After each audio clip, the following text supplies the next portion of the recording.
오늘 우리에게 주시는 말씀 고린도후서 6장입니다.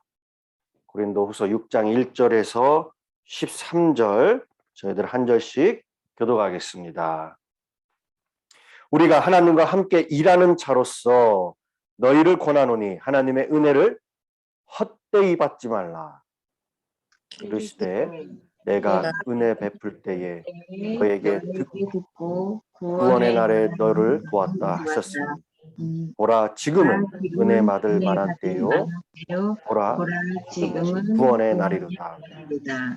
우리가 이 직분이 비방받지 않게 하려고 무엇에든지 아무에게도 꺼리끼지 않게 하고 모든 일에 하나님의 일꾼으로 자천하여 많이 견디는 것과 환난과 궁핍과 고난과 매 맞음과 갇힘과 난동과 수고로움과 자지 못함과 먹지 못함 가운데서도 깨끗함과 지식과 오래 참음과 자비함과 성령의 감화와 거짓이 없는 사랑과 진리의 말씀과 하나님의 능력으로 의의 무기를 좌우에 가지고 영광과 욕됨으로 그로했으니 악한 이름과 아름다운 이름으로 그로했느니라. 우리는 속는 자 같으나 참되고 무명한 자 같으나 유명한 자요 죽은 자 같으나 보라 우리가 살아있고 징계를 받은 자 같으나 죽임을 당하지 아니하고 근심하는 자 같으나 항상 기뻐하고 가난한 자 같으나 많은 사람을 부유하게 하고 아무것도 없는 자 같으나 모든 것을 가진 자로다. 고린도인들이여 너희를 향하여 우리의 입이 열리고 우리의 마음이 넓어졌으니 너희가 우리 안에 좁아진 것이 아니라 오직 너희 심령에 좁아진 것이니라. 내가 자녀에게 말하듯 하노니 보답하는 것으로 너희도 마음을 넓히라. 아멘. 오늘 우리에게 주시는 말씀입니다. 고린도 전후서로 나누는 슬기로운 성도 생활 30번째 시간입니다. 벌써 30번째 시간이네요. 저희들 토요일 5장에서 나누었던 말씀을 기억하실 겁니다. 바울은 5장에서 화목해하는 이 사도적 직무에 대해서 이야기를 했습니다. 이 화목은 하나님께서 우리에게 주신 값비싼 은혜입니다. 은혜.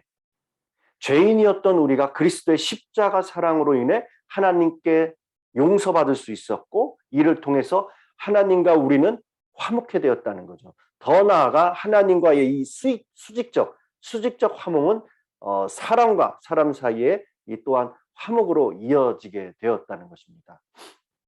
바울은 이 귀한 은혜를 하나님과 함께 일하는 자의 자격으로 오늘 또다시 권면하고 있어요. 당시 고린도 교회에는 사도 바울이 복음을 전했습니다.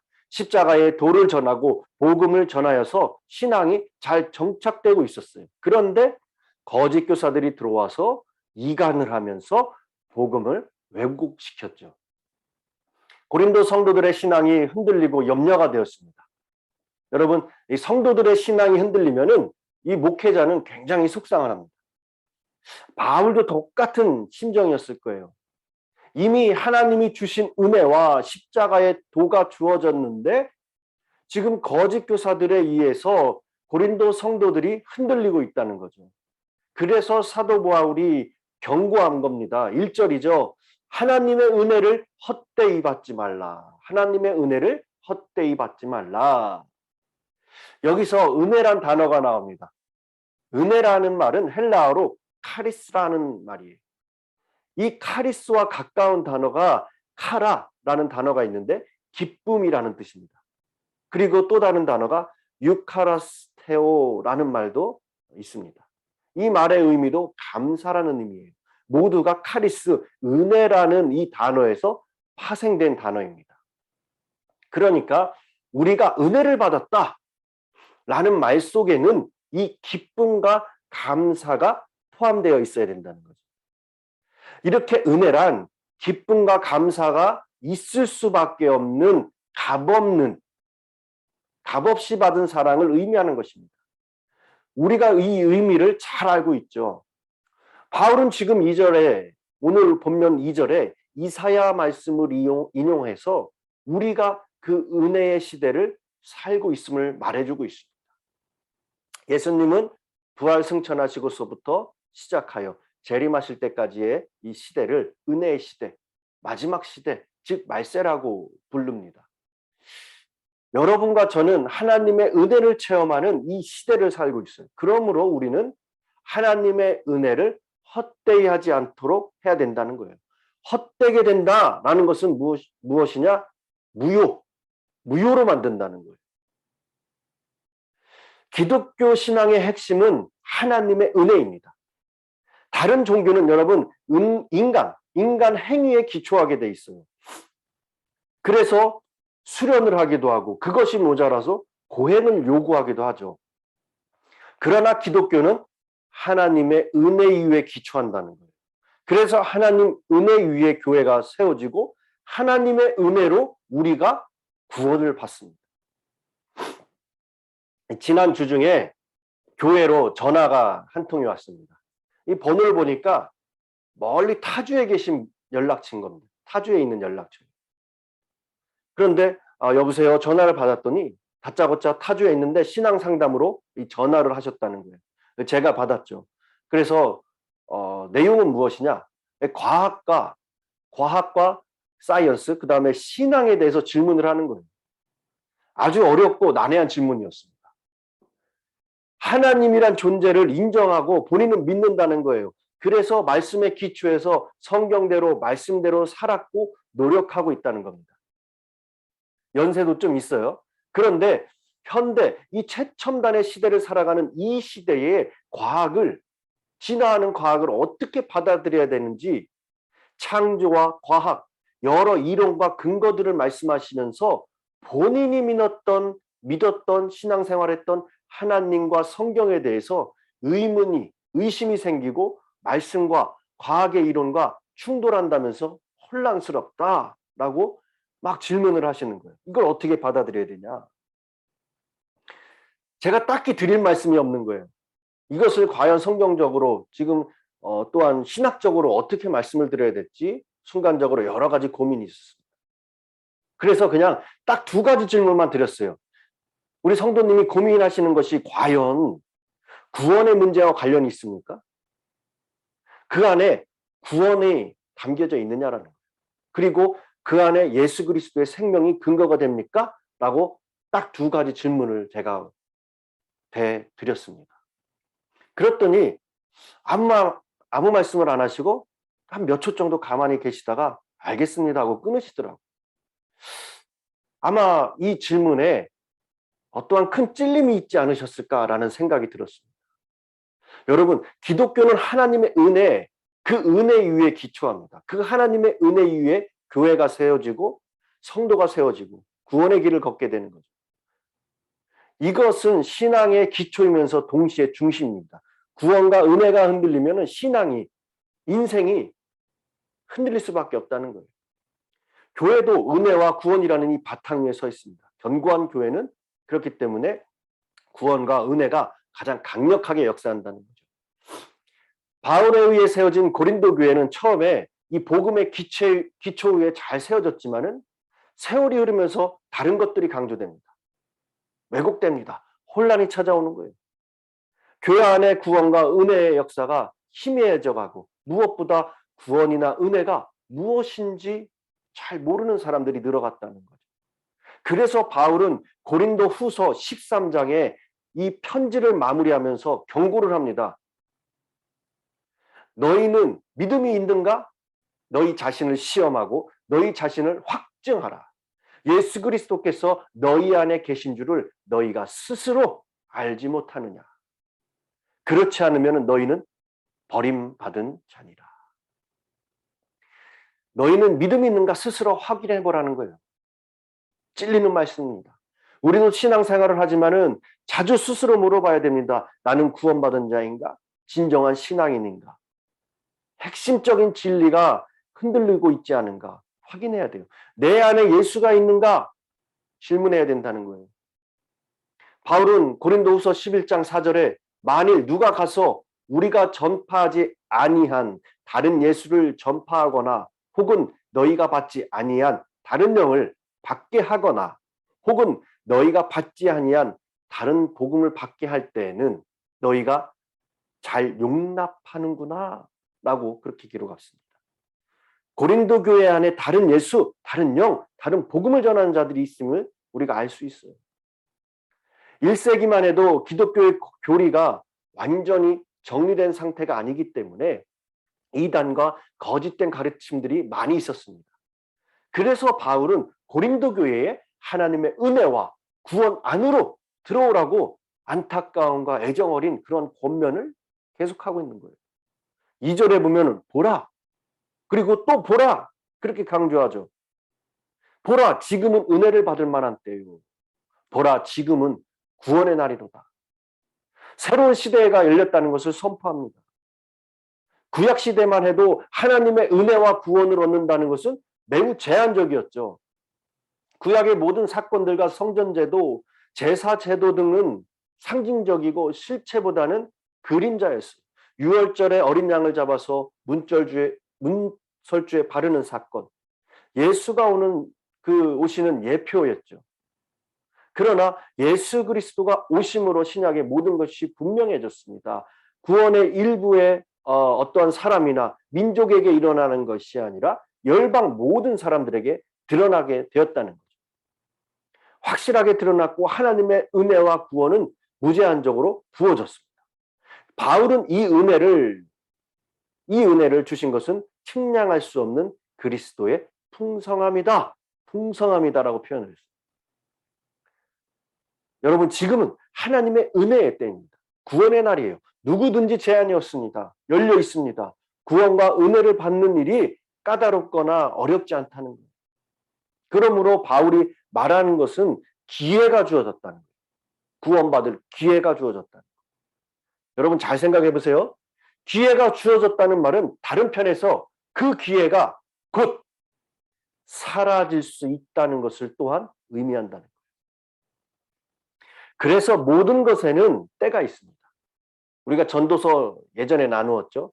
범사에 기한이 있고 천하만사가 다 때가 있다.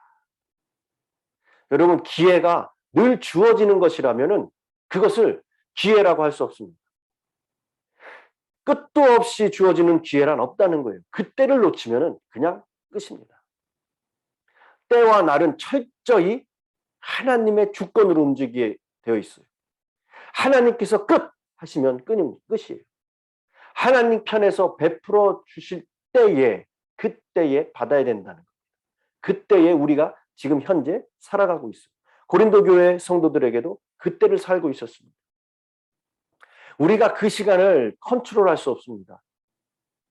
우리가 인생을 살다 보면은 나의 결심이 중요하고 나의 의지가 필요할 때가 있어요.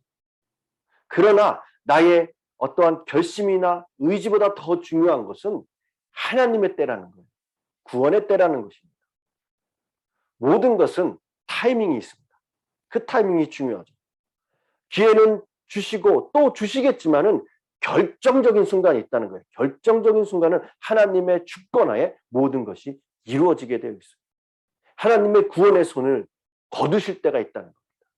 은혜의 때가 끝나는 순간이 온다는 거예요. 그래서 하나님의 은혜를 놓치지 말라. 헛되이 받지 말라. 지금이 보라 구원의 날이다. 라는 거예요. 준다고 하실 때 받아야 된다는 거예요. 여러분은 하나님의 은혜를 헛되지 않게 받고 누리고 계십니까? 그렇다면은 다음과 같은 은혜의 고백이 여러분에게도 있어야 돼요. 바울은 이 받은 은혜로 오늘 본문 4절에서 7절에 드러난 것을 말합니다. 자천한 환난, 궁핍, 고난이지만 깨끗함과 지식과 오래 참음과 자비함과 성령의 감화와 거짓 없는 사랑과 진리의 말씀과 하나님의 능력으로 의의 무기를 좌우에 가졌다라고 선포합니다. 은혜가 무엇이냐? 고난을 견디게 하는 힘이라는 거예요. 바울의 생애 속에서도 수없이 고비가 있었습니다. 그런데 그 모든 고비를 이기게 하신 분이 하나님이시다라는 거예요. 그 능력이 여러분 은혜입니다. 은혜. 우리가 살아가면서 죄를 지을 뻔한 순간이 얼마나 많이 있겠습니까? 얼마나 많이 있겠어요. 그런데 하나님께서 그 죄를 지을 순간을 지나가게 하셨어요. 위기를 통과하게 하신 것입니다. 시련의 골짜기를 지나가게 하신 겁니다. 돌발적인 사고들이 일어나고 숨가쁘게 몰아치는 우여곡절들이 있었지만 끔찍한 순간에 모든 것을 끝내고 싶은 그러한 최악의 순간마저도 지나가게 하시는 그 은혜를 지금 바울이 얘기하고 있는 거예요. 우리의 삶에 찾아오는 수없는 어려움과 위기 속에서도 넉넉히 이기게 하시는 은혜, 그 은혜를 누리길 간절히 소망합니다. 그리고 9절에서 10절에 은혜로 드러나는 것이 참 자유였다는 거예요. 무명하나 유명하고 죽은 자 같으나 살아있고 죽임을 당치 않고 근심하는 자 같으나 기쁨이 있고 가난하나 다른 사람을 부유케 하는 그렇게 빈손이지만 풍족하고 헛되이 받지 않은 은혜 받은 자의 이것이 고백이고 결과입니다. 여러분, 인생이란 무엇입니까? 나의 삶에 다가오는 때에 대한 반응이라는 거예요.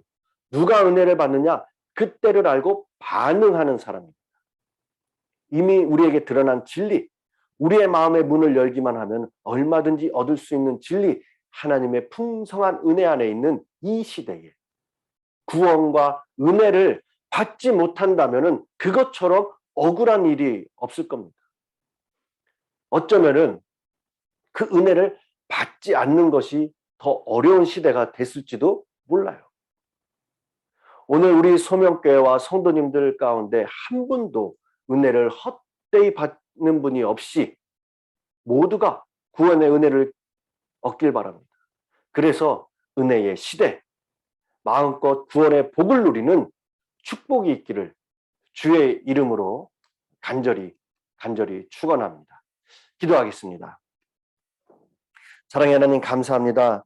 주님의 은혜로 무명한 자 같으나 유명한 자요, 근심하는 자 같으나 항상 기뻐하고 가난한 자 같으나 많은 사람을 부유케 하며 아무것도 없는 자 같으나 모든 것을 가졌음을 이 시간 깨닫습니다. 그러나 때론 하나님의 구원의 은혜에 감사와 감격하지 못함을 회개합니다. 주님, 무뎌진 우리의 심령에 더욱 가난한 심령으로 겸손히 은혜를 충만히 받게 해주시고 예수 그리스도의 생명을 가진 자로 더욱더 사람을 부유케 하며 항상 기뻐하는 삶, 생명을 전하는 천국의 전도자로 살게 하여 주시옵소서. 오늘도 악하고 죄 많은 세상으로 나갑니다. 우리를 둘러싼 환경과 형편이 어떠하든지 매 순간 지금 주님께서 우리의 구원자 되셔서 나를 구원하십니다. 나를 구원하십니다. 고백이 넘쳐나는 하루로 슬기로운 성도의 특권을 누리며 참 쉼과 안식, 평안과 승리가 넘치는 그 발걸음이 될 수 있도록 주님 축복하여 주시고 이끌어 주시옵소서. 감사드리며 예수님의 이름으로 기도드렸습니다. 아멘. 오늘도 말씀을 생각하시면서 다 같이 기도의 자리로 합심하여 나아가겠습니다. 기도합니다.